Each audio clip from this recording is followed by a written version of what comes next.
A 12-year-old black boy saves a millionaire CEO from a car crash.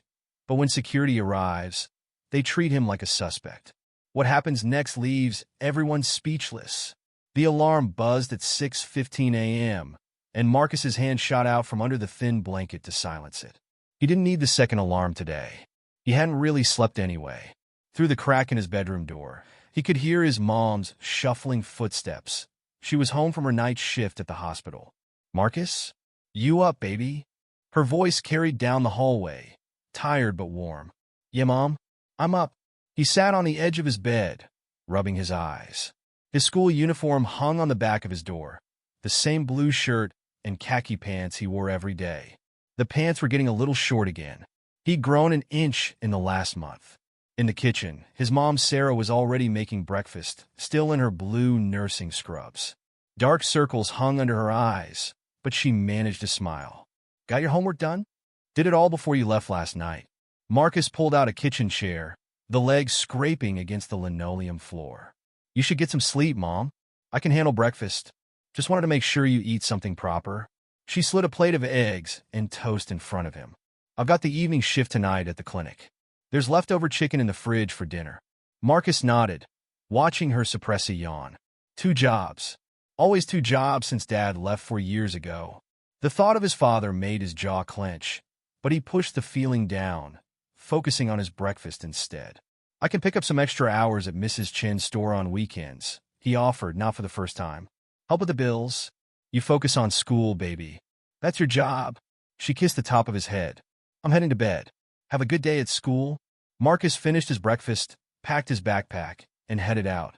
It was 7 a.m. sharp, right on schedule. The morning air was cool against his face as he started his daily walk to school. Their neighborhood wasn't bad, just tired.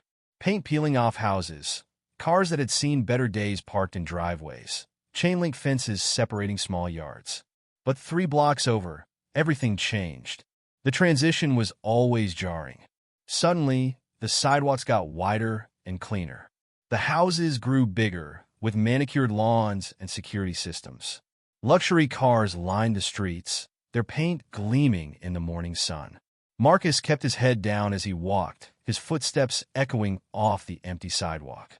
He'd learned that looking straight ahead and walking with purpose meant fewer suspicious glances from residents heading to their cars. A woman in yoga clothes clutched her phone tighter as he passed. Marcus pretended not to notice, but his shoulders tensed. For years of walking this route to school, and still, some people looked at him like he was about to snatch their purses. "Good morning," he said anyway, voice clear and polite, just like his mom had taught him. The woman gave a tight smile and hurried past. The oak trees lining the avenue cast long shadows across the pavement. Marcus checked his watch, 7:15 a.m.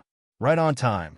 The morning rush was starting, expensive cars purring past him on their way to offices downtown. A security guard from one of the bigger houses watched him from behind their gate. Marcus resisted the urge to pull out his student ID to prove he belonged here. Instead, he straightened his shoulders and kept walking. His phone buzzed in his pocket. A text from his mom. "Love you. Have a great day." Marcus smiled, typing back quickly. "Love you too. Get some sleep." The sound of an engine revving too high caught his attention. Up ahead, a silver luxury car was weaving slightly in its lane. Something wasn't right. Marcus slowed his pace, watching. A thin trail of smoke was starting to curl from under the hood. The car swerved again, more violently this time. Marcus's heart rate picked up. Other cars were honking now, trying to get out of the way. He could see the driver through the windshield, a man in an expensive suit, fighting with the steering wheel. The smoke was getting thicker. Marcus's legs were moving before his brain fully processed what he was seeing. The car was headed straight for the oak trees. His backpack hit the ground behind him as he ran. The screech of tires filled the air. The smell of burning rubber and hot metal made his nose burn. Everything seemed to slow down and speed up at the same time.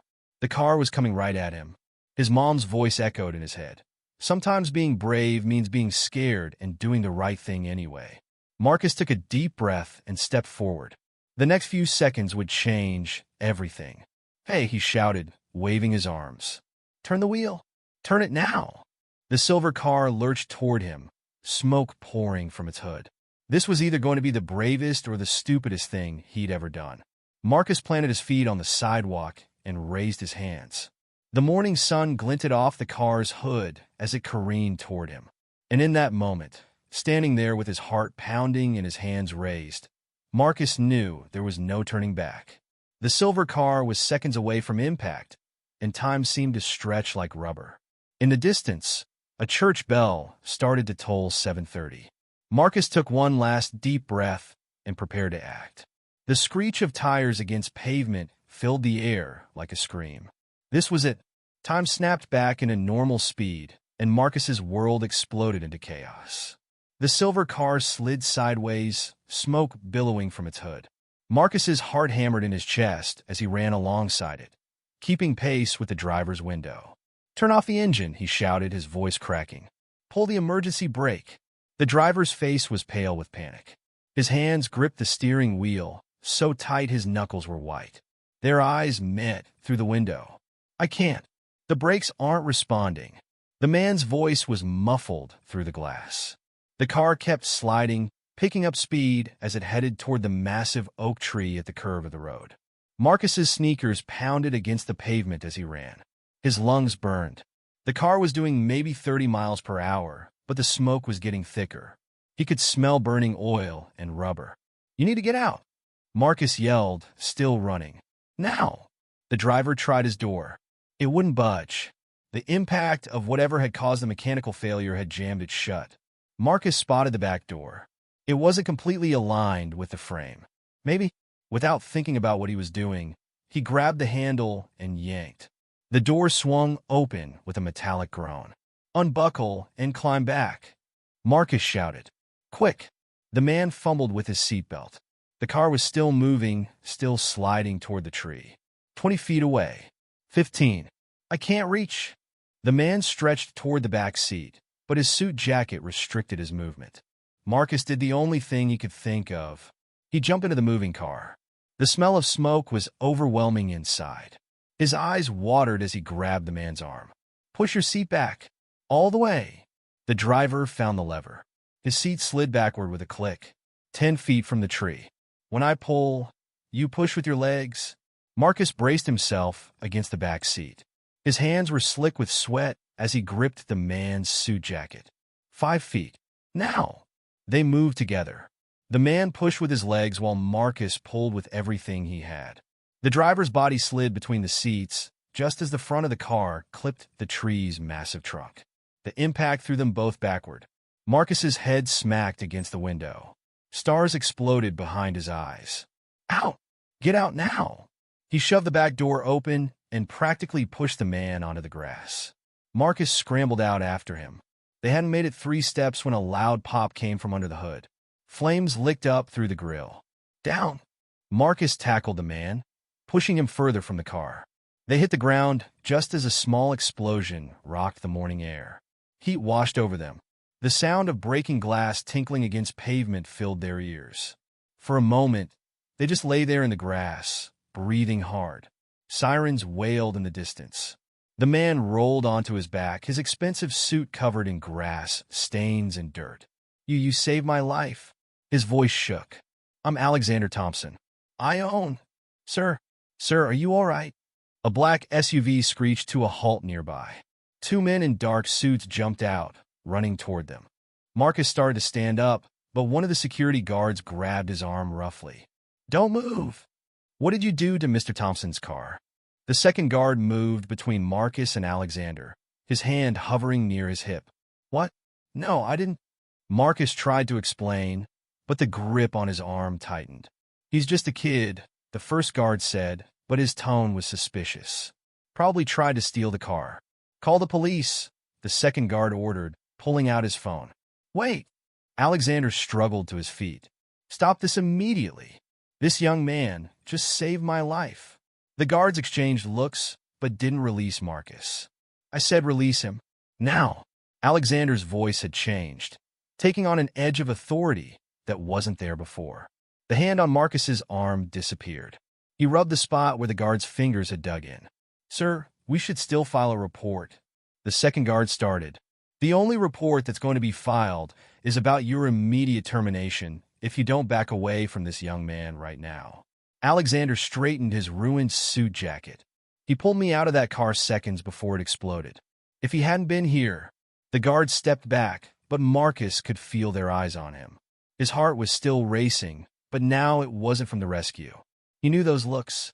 He'd seen them too many times before. More sirens approached. A fire truck rounded the corner, lights flashing.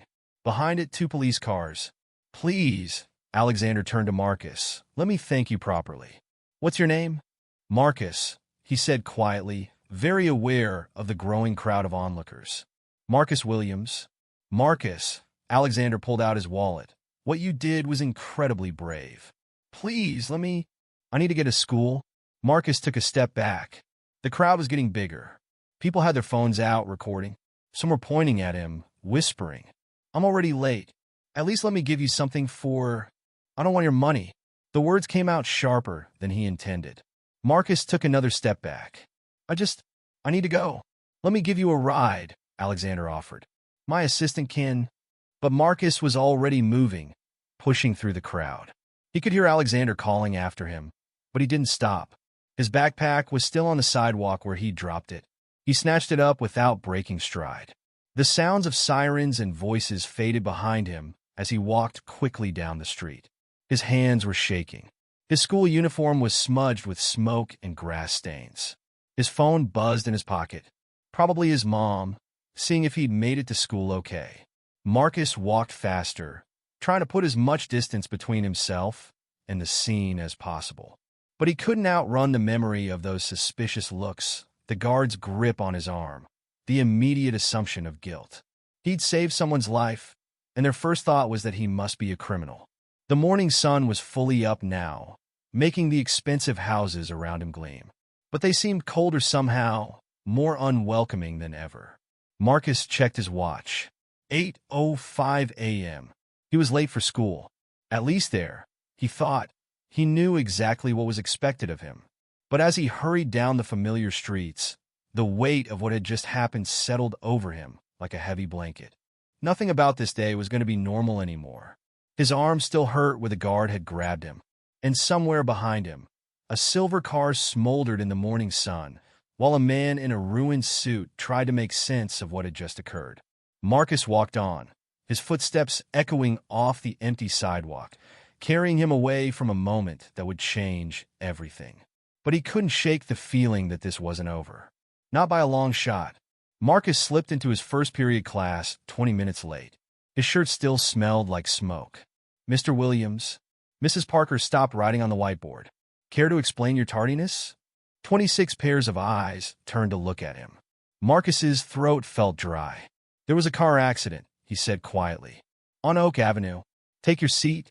Mrs. Parker's expression softened slightly. "See me after class?" Marcus slid into his desk at the back of the room. His hands were still shaking. He pulled out his notebook, trying to focus on Mrs. Parker's lesson about cellular biology, but the morning's events kept replaying in his head. The smoke, the screech of tires, the explosion, the guard's grip on his arm. His phone vibrated in his pocket. He snuck a glance. "Mom, just saw the news. Car accident on Oak. Are you okay?" He typed back quickly, "I'm fine. At school. Tell you later." 3 dots appeared as she typed. "Mom, the news says a boy helped save some CEO. Was that you?" Marcus put his phone away without answering. The girl next to him, Sophia, was staring at her phone screen, then at him, then back at her phone. "Hey," she whispered, showing him her screen. "Is this you?" A shaky video played silently. Smoke, flames, a man in a suit being helped away from a burning car. A figure in a school uniform. Comments were flooding in below the video. "Mr. Williams, MS. Chun." Mrs. Parker's voice cut through the whispers.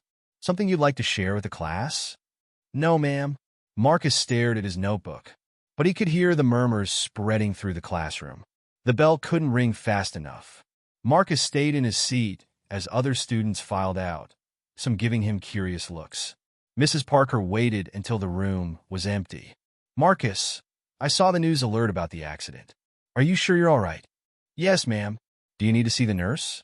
Or call your mother?" "No, ma'am. I'm fine." She studied him for a moment.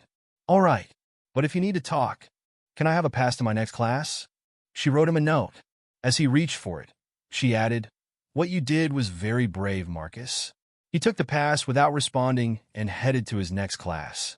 But the whispers followed him down the hallway. That's him. Pulled some rich guy out of a burning car. Saw it on TikTok. By lunch, the video had gone viral. Marcus sat alone at his usual table, picking at his sandwich when the cafeteria TV switched to the local news. Tech CEO Alexander Thompson narrowly escaped death this morning when his vehicle malfunctioned on Oak Avenue. Thanks to the quick thinking of a local student, Marcus's phone buzzed again. Unknown number. Hello, this is Sharon Mills from Channel 7 News. We'd love to interview. He declined the call. Another unknown number popped up immediately. The cafeteria doors opened, and Principal Stevens walked in, scanning the room until he spotted Marcus. Mr. Williams. My office, please. Marcus followed him through the quiet hallways. Through the principal's office window, he could see news vans parked outside the school. Sit down, Marcus. Principal Stevens closed the door. We've been getting calls all morning. Mr. Thompson's office, news stations, the school board. I just want to go to class. I understand. But this is big news. A CEO of Thompson Tech, one of the biggest employers in the city. He leaned forward. They want to do a ceremony. Present you with an award. Marcus's stomach tightened. No, thank you. Marcus, this could be a great opportunity. College recommendations, scholarships. Can I go back to class? Principal Stevens sighed. There's one more thing. Your teachers and I have been talking. We think this would be perfect for the Everyday Heroes project. Marcus had forgotten about the project. Each student had to present on someone they considered a hero in their community. I don't want to present about Mr. Thompson. No, Marcus. We think you should present about your experience. About being the hero. The word hit Marcus like a punch to the gut. Hero. All he could think about was the security guard's grip on his arm. The immediate assumption of guilt. I need to use the bathroom. He didn't wait for permission. In the hallway, his phone buzzed again. More unknown numbers. More reporters. More people wanted to hear about the brave young man who saved the rich CEO. But none of them had seen how quickly suspicion had replaced gratitude. None of them had felt what it was like to save someone's life and still be treated like a criminal. Marcus locked himself in a bathroom stall and finally let out the breath he felt like he'd been holding all day. His hands were shaking again. His phone buzzed. This time it was his mom. Baby, I saw the video. I'm so proud of you. And so scared. Are you sure you're okay? He typed back, I'm okay. Just tired. They're showing it on all the channels. My boss saw it. Everyone at the hospital is talking about it. Can we talk about it later? Of course, baby. I love you. Love you too. Marcus splashed water on his face and stared at himself in the mirror. Same uniform. Same face. But something felt different. When he finally returned to class, his English teacher was announcing the Everyday Heroes project details. Your presentations will be next week. This is worth 30% of your grade, so make it count. Marcus opened his notebook, but his mind was elsewhere. Back on Oak Avenue, watching smoke curl from under a silver hood, feeling his heart race as he made a split-second decision. The final bell rang. Marcus waited until most students had left before heading out. News vans were still parked outside. He took the back exit, cutting through the football field to avoid them. His phone had 17 missed calls. As he walked home, taking a different route to avoid Oak Avenue, Marcus thought about heroes. About how in movies, they always got parades and keys to the city. About how simple it all seemed on TV. But reality was messy, more complicated. His mom was waiting when he got home, still in her scrubs from her day's shift at the clinic. She wrapped him in a tight hug without saying a word. When she finally let go, her eyes were wet. You could have died. I'm okay, Mom. Promise me you'll never do anything like that again. But they both knew he couldn't make that promise. It wasn't in him to walk away when someone needed help. She taught him that. I have to do a presentation, he said, changing the subject. About everyday heroes. She looked at him for a long moment. Then tell the truth, baby. All of it. Marcus nodded, heading to his room. He had a week to figure out how to tell a story about heroism that wasn't clean or simple. A story about how doing the right thing didn't always feel right afterward. His phone buzzed again. Another unknown number. Outside, a news van drove slowly past their house. Marcus closed his curtains and sat at his desk, opening a blank document on his laptop. He began to type, "What makes a hero?" The cursor blinked back at him. Waiting for an answer he wasn't sure he had yet. But he knew where to start. With the truth. All of it. Marcus stared at his laptop screen, the blank document mocking him with its emptiness. The clock on his desk read 11:47 p.m. His mom had fallen asleep on the couch hours ago, still in her scrubs from her evening shift. What makes a hero? He typed and deleted those words 20 times already. Each attempt felt hollow, like he was writing what people wanted to hear instead of what he needed to say. His phone buzzed again. He'd stopped checking the unknown numbers, but this one was different. A text message.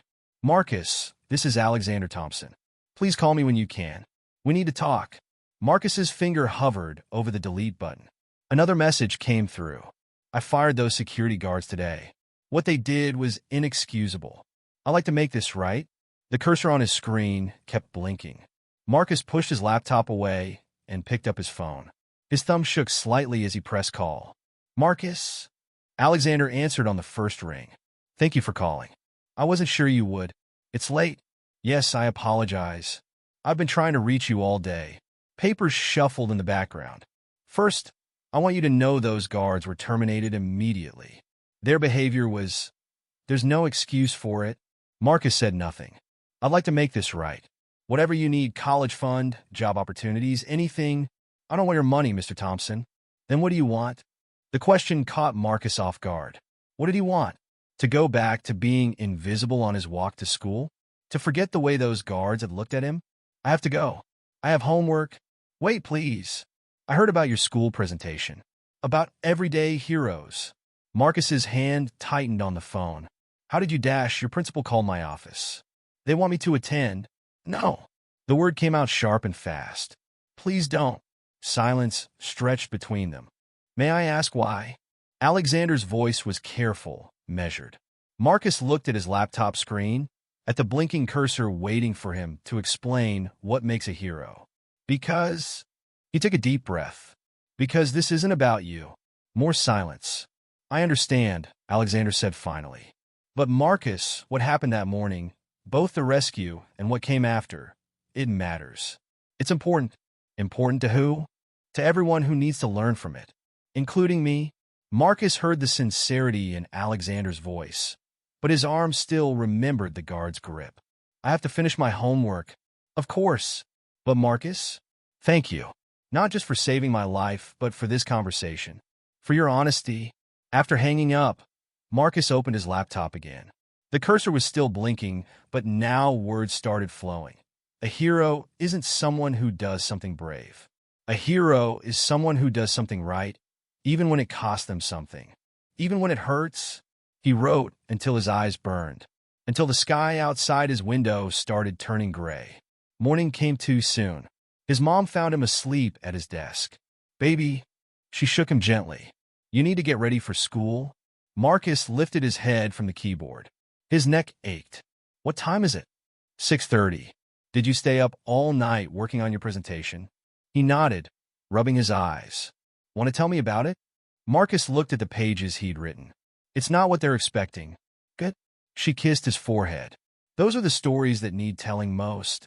At school, things had gotten worse. News vans were still parked outside. Students he'd never spoken to wanted to sit with him at lunch. Teachers kept giving him knowing smiles. "Marcus." Sophia caught up with him after third period. "Is it true Thompson Tech is giving you a scholarship?" "No." "But my dad said dash." I said no. He walked faster.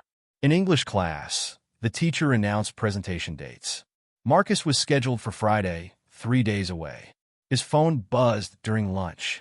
Another text from Alexander. "I respect your wish for privacy, but please know my offer stands. Not charity. You've earned it." And Marcus? "I'm still learning from what happened. Thank you for teaching me." Marcus read the message 3 times before deleting it. After school, he took a different route home again. But halfway there, his feet carried him to Oak Avenue. Skid marks still stained the pavement. The oak tree showed fresh scars where the car had hit it. Small pieces of glass glittered in the grass. "Hey, you're that kid." Marcus turned. A man was walking his dog, phone already out. "Can I get a picture?" My followers would dash. Marcus was running before the man finished his sentence. He didn't stop until he reached his own neighborhood, where the houses were smaller and no one cared about social media followers. His mom was home when he arrived, still in her day shift scrubs. "Principal Stevens called," she said as he dropped his backpack. "They want to invite the press to your presentation." "No. I already told them no." She studied his face. "Want to practice your speech for me?" Marcus pulled out his laptop. The words he'd written last night stared back at him. "It's not finished." "That's okay. Read me what you have." He took a deep breath and began reading. "A hero isn't someone who does something brave." As he read, his mom's expression changed. Pride mixed with pain, mixed with something deeper. When he finished, she was quiet for a long moment. "They're not going to like it," he said. "No," she agreed. "But they need to hear it." That night, Marcus couldn't sleep. He sat at his window, watching the moon rise over the tired houses of his neighborhood. His phone lit up with another text from Alexander. "Whatever you decide to say in your presentation, I'll support it. Some truths are hard to hear, but that doesn't make them less true." Marcus looked at his laptop, at the words he'd written about heroes and truth and the cost of doing the right thing. 3 days until his presentation. 3 days to decide if he was brave enough to tell the whole truth. 3 days to prove that sometimes the biggest act of heroism is simply speaking up. His fingers found the keyboard again, and he began to write. Marcus stood in front of his bedroom mirror, index cards clutched in his hands. Dawn was just breaking outside his window, his third straight day of early morning practice. The dictionary defines a hero as... He stopped, crumpling the cards. That wasn't right. Too formal. Too fake. His phone buzzed on his desk. Another news station. They'd been calling nonstop since the school announced the presentations. His mother had started screening their home phone too. The sound of the shower running told him she was up, getting ready for her morning shift at the hospital. He could smell coffee brewing. Marcus sat on his bed, spreading out his notes. 3 versions of his speech lay before him, each one different, each one not quite right. "Baby?" His mom appeared in the doorway, hair still damp. "You're up early again. Can't sleep anyway." She sat beside him, looking at the scattered papers. "Which version are you going with?" "I don't know." He picked up the latest draft. "Everyone wants this inspiring story about bravery and doing the right thing. But it's not the whole truth." "Then tell the whole truth. What if they don't want to hear it?" She took his hand, her voice soft but firm. "Those are the stories that change things, Marcus. The ones people don't want to hear." His phone buzzed again. Alexander Thompson's number. "He keeps texting," Marcus said, "saying he'll support whatever I say. Do you believe him?" "I don't know." Marcus stood, pacing his small room. "Yesterday, some kid in math class asked if I was going to be on Ellen." His mom's laugh was tired but genuine. "And what did you tell him?" "That I just want to finish my presentation and be done with it." She watched him pace. "But that's not true either, is it?" Marcus stopped at his window. Outside, their neighborhood was waking up. Mr. Rodriguez starting his old truck. Mrs. Chen opening her corner store. Normal life going on like nothing had changed. "No," he admitted. "It's not." He turned back to his notes, picking up the version he'd written that first night. The raw one. The real one. "Want to hear it?" His mom nodded. Marcus took a deep breath and started reading. Not performing, just talking. Telling the truth about that morning. About the smoke and the fear and the split-second choice. About the pride that turned to shame when those guards arrived. About what it meant to be a hero in a world that had already decided what he was. When he finished, his mom's eyes were wet. "That's it," she said softly. "That's the one. It's going to make people uncomfortable." Good. The rest of the day at school was a blur of last-minute preparations. Other students presented their projects. Stories about firefighters and soldiers and charitable CEOs. Safe stories. Expected stories. During lunch, Sophia found him again. "Hey." She sat across from him, actually looking nervous. I wanted to say I'm sorry." "For what?" "For asking about the scholarship. For treating this like it was some cool viral video." She picked at her lunch. I saw how those guards treated you. In the video. It wasn't right. Marcus studied her face, surprised by her sincerity. Thanks. Is that what your presentation's about? The real story. He nodded. Good. She stood up. They need to hear it. After school, Marcus took the long way home, finally allowing himself to walk down Oak Avenue again. The skid marks were starting to fade. The oak tree's scars were already weathering. His phone buzzed. Alexander again. Whatever you decide to say tomorrow, know that I meant what I said. Some lessons hurt to learn. I'm still learning. This time, Marcus typed back. Will you be there? Tomorrow? The response came quickly. Only if you want me to be. Marcus stared at his phone for a long moment before responding. Yes. At home, his mom was getting ready for her evening shift at the clinic. Want to practice one more time? She asked. Marcus shook his head. I know what I need to say now. She hugged him tight. I'm so proud of you.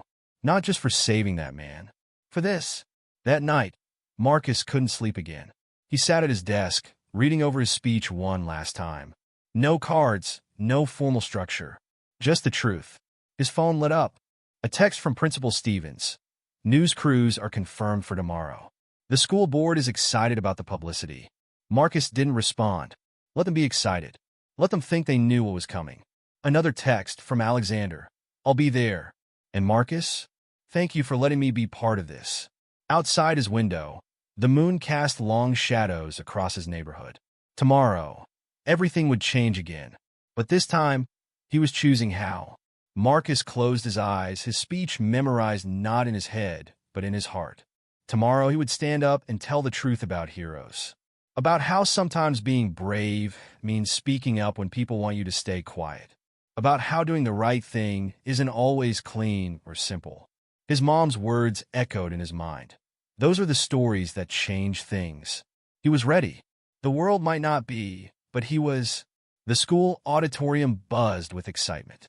News cameras lined the back wall. Principal Stevens paced near the stage, straightening his tie every few minutes. Marcus sat in the front row, his hands steady for the first time in days. His mom had taken the morning off from the hospital to be there, wearing her good dress instead of scrubs. You okay, baby? She whispered. He nodded, watching more people file in. Teachers, students, parents, school board members in suits. Local politicians hoping for a feel-good photo op. Alexander Thompson slipped in through a side door, avoiding the cameras. He caught Marcus's eye and gave a small nod, taking a seat near the back. Good morning, everyone. Principal Stevens approached the microphone. We're here today for a very special presentation in our Everyday Heroes project. As many of you know, last week one of our students, Marcus, tuned him out, focusing on his breathing like his mom had taught him. In through the nose, out through the mouth. Please welcome Marcus Williams. Applause filled the auditorium. Camera lights brightened. Marcus stood, straightened his uniform, and walked to the stage. The microphone squealed slightly as he adjusted it. Faces stared up at him, eager for inspiration, ready for a simple story about bravery and doing the right thing. Marcus cleared his throat. Everyone keeps asking me, what makes a hero? His voice was clear, steady. They want to hear about that morning on Oak Avenue, about the smoke and the car and the explosion. They want to hear how I wasn't scared, how I just knew what to do. He paused, looking out at the crowd. But that's not the truth. The room got quieter. The truth is I was terrified. Every second, from the moment I saw the smoke until long after the fire trucks left. But that's not what this story is really about. Camera lights flashed. Marcus caught sight of his mom in the front row, nodding slightly. This story is about what happened after. When the smoke cleared. When the security guards showed up and grabbed my arm. When they looked at me, a black kid in a school uniform, and didn't see a hero. They saw a threat. The room was completely silent now. Some of the school board members shifted uncomfortably. They wanted to call the police. They thought I had done something to Mr. Thompson's car. And you know what? I wasn't surprised, because this wasn't the first time someone looked at me and saw something dangerous instead of something good. Marcus's eyes found Alexander in the back. The CEO sat perfectly still, listening. Every morning, I walked down Oak Avenue to get to school. Every morning, people clutch their bags tighter when I pass. They cross the street. They watch me from behind their security cameras. And every morning, I keep my head down and say good morning anyway, because that's what my mom taught me to do. In the front row, his mom's eyes shone with tears and pride. So, when people ask me what makes a hero, I think about that morning. Not just the rescue, but what came after. I think about how it feels to save someone's life and still be treated like a criminal. I think about all the other kids who look like me, who have to prove they're not a threat before they can prove there's something else. Something more. Principal Stevens was moving toward the stage, but Marcus kept going. A hero isn't someone who does something brave. A hero is someone who does the right thing even when the world expects the worst from them. Even when it hurts, even when no one believes in them except the people who really know them. His voice grew stronger. So yes, I helped Mr. Thompson that day. And yes, I'd do it again. Not because I'm brave, but because my mom raised me to help people who need it. No matter who they are, no matter what happens after. Camera flashes were going crazy now. Principal Stevens had stopped moving. But if you want to talk about heroes, talk about every kid who walks down streets where they're not wanted, keeping their head high. Talk about every mother working 2 jobs to give their child a better life. Talk about everyone who does the right thing, day after day, even when the world tells them they're wrong, just for existing. Marcus looked directly into the nearest camera. That's what makes a hero. Not one moment of bravery, but a lifetime of them. Not one rescued person, but a whole life lived proving people wrong about who you are and what you can be. The silence in the auditorium was absolute. So when you show this on the news tonight, don't just show the rescue. Show this too. Show the whole truth. Because maybe then, the next time someone sees a kid who looks like me walking down their street, they'll think twice before crossing to the other side. Marcus stepped back from the microphone. For a moment, no one moved. Then his mom stood up, applauding. Sophia joined her. Then Alexander. Then, slowly, the whole room rose to their feet. But Marcus wasn't watching them. He was watching the news cameramen, wondering if they would really show this part of the story. Wondering if anyone would hear the truth behind the headlines. Principal Stevens reached the podium, clearly flustered. Thank you, Marcus, for that unique perspective. Now, we have some special guests who'd like to present.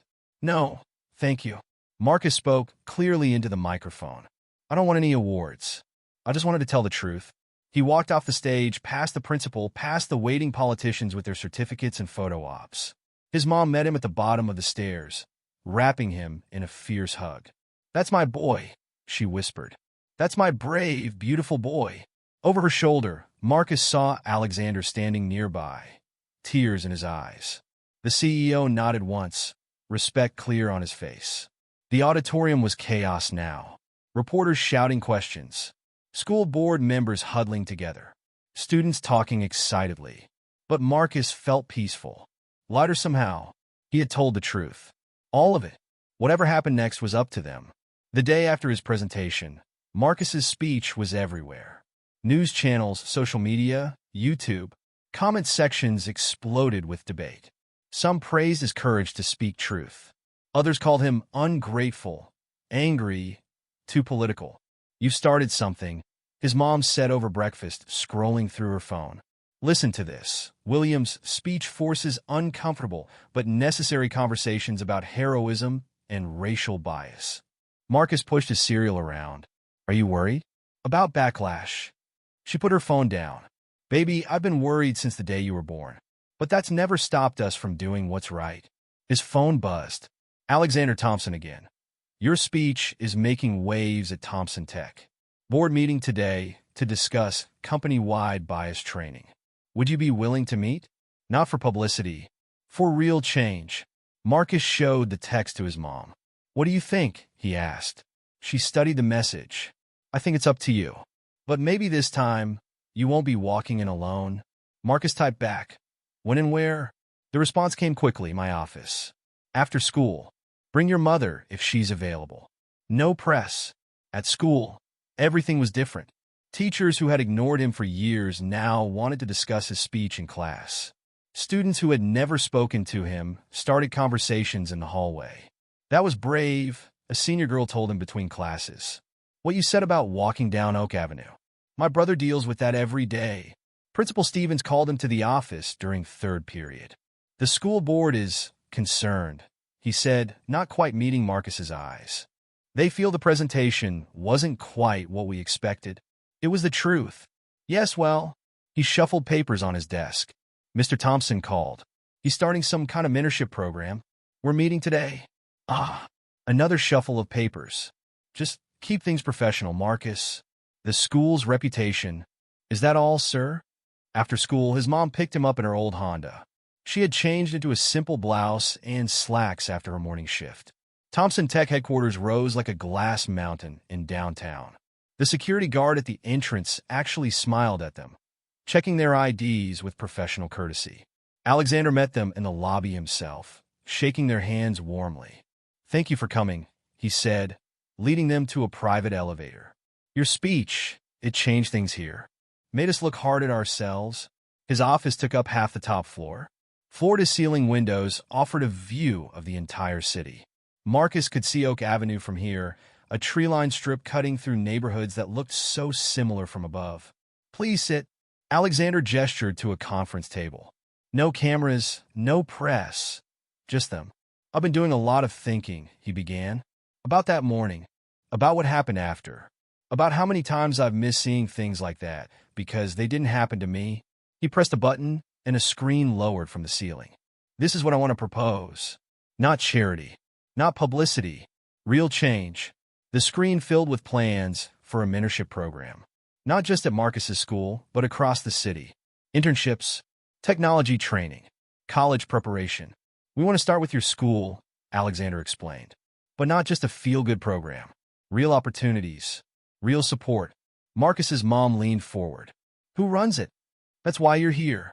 Alexander smiled. We want your input. Both of you. This isn't about making Thompson Tech look good. It's about doing better. Being better. For the next 2 hours, they talked. Real talk about real issues. About barriers both visible and invisible. About opportunities and obstacles. Marcus watched his mom in her element, asking hard questions, making suggestions. This was where she shined, fighting for something bigger than herself. One condition, Marcus said finally. No press. No viral videos. Just the work.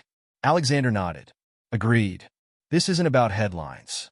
It's about change. When they left the building, the sun was setting. The city glowed golden. What do you think? His mom asked as they walked to the car. I think. Marcus looked back at the glass tower. I think maybe some good can come from all this. His phone buzzed. A text from Sophia. You're trending again. But this time they're actually listening. At home, Marcus opened his laptop. His speech had millions of views now. But it was the comments that caught his attention. Never thought about it this way before. Made me examine my own biases. Thank you for telling the truth. His mom appeared in his doorway. You started something big, baby. Think it'll make a difference? She sat beside him, reading the comments. It already has. That night, Marcus walked to Mrs. Chen's store for milk. The same route he'd walked 100 times before. A car slowed beside him. His heart jumped before he recognized Principal Stevens behind the wheel. Marcus. He rolled down his window. I wanted to apologize for not understanding, for trying to make your story fit what we wanted instead of listening to what you needed to say. Marcus nodded, surprised. The mentorship program, Stevens continued. The school board approved it. Full support. Thank you. No. Stevens shook his head. Thank you for teaching us something important. As the principal drove away, Marcus felt something shift inside him. Not everything had changed. One speech couldn't fix centuries of prejudice. But maybe, just maybe, he had helped crack open a door that needed opening. His phone buzzed with another text from Alexander. First mentorship meeting next week. Your mom's ideas are already in motion. Thank you for giving us a chance to do better. Marcus smiled, continuing his walk to the store. The streets felt different somehow. Or maybe he was the one who had changed. Mrs. Chun waved from behind the counter. My grandson showed me your speech, she said as he paid for the milk. Reminded me of when we first opened this store. How people looked at us. She reached under the counter and pulled out a newspaper. His speech was on the front page. You keep it, she said. something to remember. Change starts small, but it starts with truth. Walking home, Marcus thought about heroes again. Not the kind in movies or viral videos, but the real ones. The ones who spoke truth when silence was easier. The ones who kept walking their path, even when others tried to block it. His mom was waiting up for him. "Ready for tomorrow?" she asked. Marcus looked at the newspaper in his hand, at his words printed in black and white, at the truth finally being heard. "Yeah," he said. "I think I am." 2 weeks after his speech, Marcus stood in Thompson Tech's main conference room, watching 30 students from his school file in nervously. Each had been selected for the first round of the mentorship program, not based on grades alone, but on determination, on drive, on the hunger to learn and grow. "Ready?" Alexander stood beside him, both of them watching the kids find their seats. "What if they don't listen to me?" Marcus adjusted his tie, his first one, bought specially for today. "They will, because you're real. No corporate speak. No false promises. Just truth." Marcus's mom had helped organize this first meeting, working late nights after her hospital shifts to review applications, to ensure the program reached the kids who needed it most. "Good morning." Marcus stepped to the podium, his voice stronger than he expected. "2 weeks ago, I stood on a stage and told a hard truth. Today, we're here to do something about it." The students watched him. Some he knew, some he didn't. But all of them carried similar stories, similar struggles. "This isn't charity," he continued. "This is opportunity. Real training. Real mentorship. Real chances to prove what you can do when someone believes in you." For the next hour, he and Alexander outlined the program. Technical training, college prep, internship opportunities, but more than that, a support system. A network. A bridge between worlds that had seemed impossibly far apart. Sophia was there, sitting in the back, taking notes. She'd been instrumental in spreading the word, in helping identify students who might never have applied on their own. During the break, a freshman approached Marcus. "I saw your speech," the boy said quietly. "About walking down Oak Avenue?" "That's my walk too. Every day." "What's your name?" "James." "Well, James," Marcus gestured around the room, "this is where that walk leads now. Not around us. Through us. To us." After the meeting, Alexander pulled Marcus aside. "The board wants to expand the program. Other schools. Other cities. Already, your story struck a nerve. Made people think. Made them want to do better." He paused. "We'd like you to help design the expansion. Paid position, of course. Your mother, too, if she's interested." Marcus thought about it. Same conditions? No press. No publicity. Just the work. Back at school, things were changing too. The security guards who used to watch Marcus suspiciously now nodded respectfully. Teachers who had ignored him asked his opinion in class. But it was the small changes that meant the most. Like Mr. Rodriguez from his street, asking if his daughter could apply for the next round of mentorship. Like Mrs. Chen's grandson, helping create a website for the program. Like the woman in yoga clothes on Oak Avenue who now smiled and waved instead of clutching her phone tighter. During lunch, Sophia dropped into her now usual seat across from him.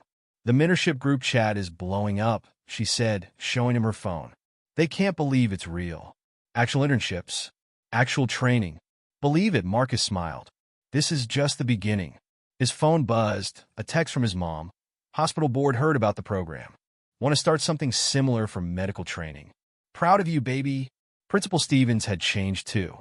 He'd attended every mentorship meeting, taking notes, asking questions about how to better support students. "We've been doing it wrong," he admitted to Marcus after one session. "Try to fit everyone into the same box. Not seeing the barriers some kids face just getting to school." That afternoon, Marcus walked home along Oak Avenue. The trees still bore scars from the accident, but they were fading. Healing. A silver car slowed beside him. Alexander rolled down his window. "Need a ride?" Marcus shook his head. "I like walking. Reminds me how far we've come. How far we still have to go." Alexander nodded, understanding. "Meeting tomorrow about expanding to Carter High." "I'll be there. My mom, too." As the car pulled away, Marcus noticed something. The fear that used to tighten his shoulders when cars slowed near him. It was gone. Not because everything was fixed. Not because prejudice had magically disappeared. but because he knew who he was now. Knew his worth wasn't determined by other people's assumptions. At home, he found his mom at the kitchen table, surrounded by papers. Hospital program? He asked.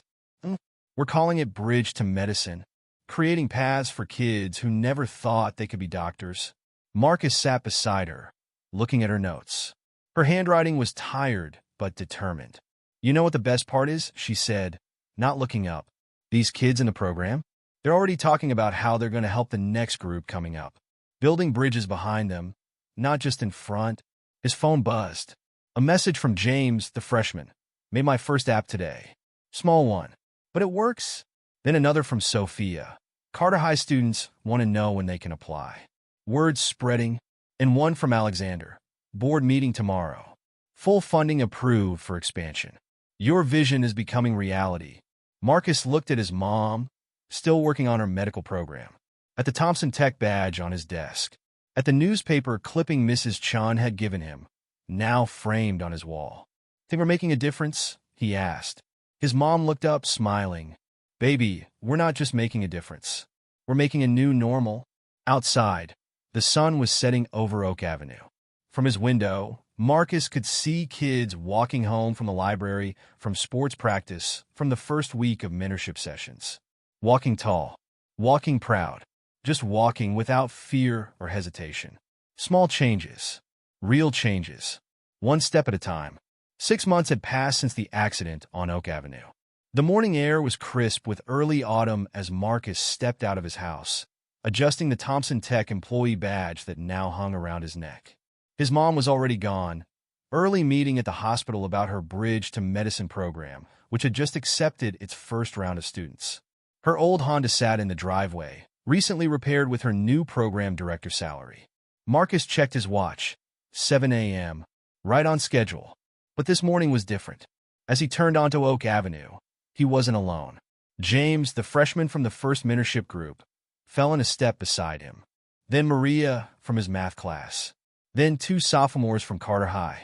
By the time they reached the wealthy section of Oak Avenue, there were 8 of them walking together. Ready for presentation day? James asked, clutching his laptop bag. Today marked the end of the first mentorship cycle. Each student would demonstrate their projects to Thompson Tech executives, teachers, and community leaders. Born ready, Maria grinned. She'd coded a language translation app for her immigrant grandmother. A silver car slowed beside them. But this time, no one tensed. No one quickened their steps. Alexander rolled down his window. Need a ride, future tech leaders? The kids laughed, but Marcus shook his head. Thanks, but we like to walk. Alexander nodded, understanding. See you all at the presentations. Make us proud. As the car pulled away, Marcus noticed Mrs. Chun standing outside her store, watching their group with a smile. Her grandson waved from inside.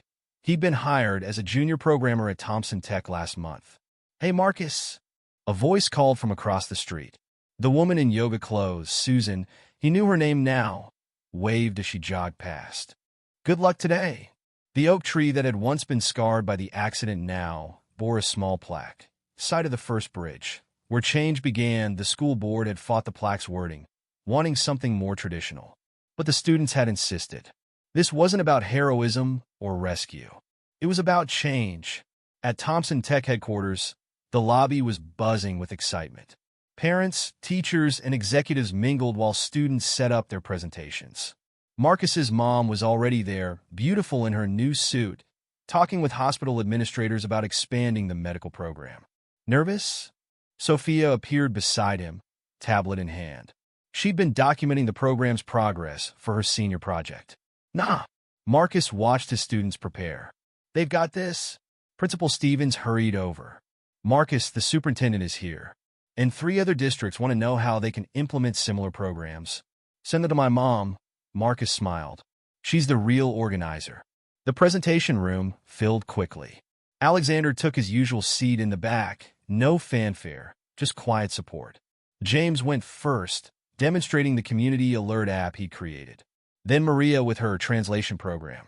One by one, the students showed what they'd learned, what they'd created, what they'd become.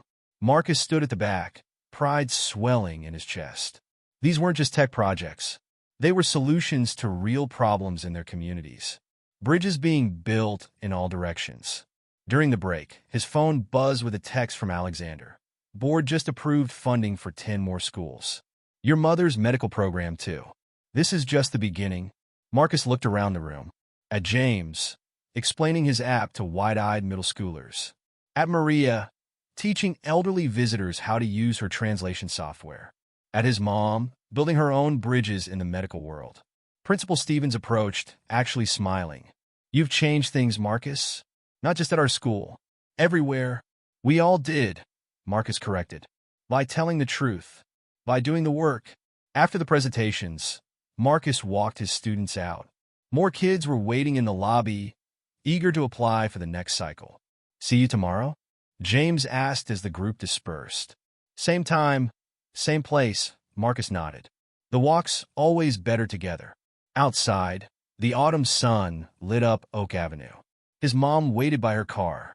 Proud of you, baby, she said as he approached. But you know what makes me proudest? What? That you're still walking, still showing the way, still building bridges. They drove home through the changing city. Past Carter High, where a new tech lab was being installed.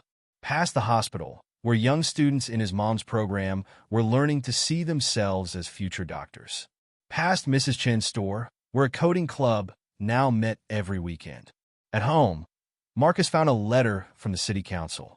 They wanted him to speak at the upcoming community development meeting. Not about that morning 6 months ago, but about what had happened since. About real change. His phone buzzed one last time. A message from Alexander. Thank you. Not for saving my life that day, but for showing us all a better way forward. Marcus stood at his window, watching the sunset paint the sky over Oak Avenue. He could see a group of kids walking home from the tech center, laughing and talking. Just walking. No fear. No hesitation. Tomorrow, he would walk that same route again. But not alone. Never alone again.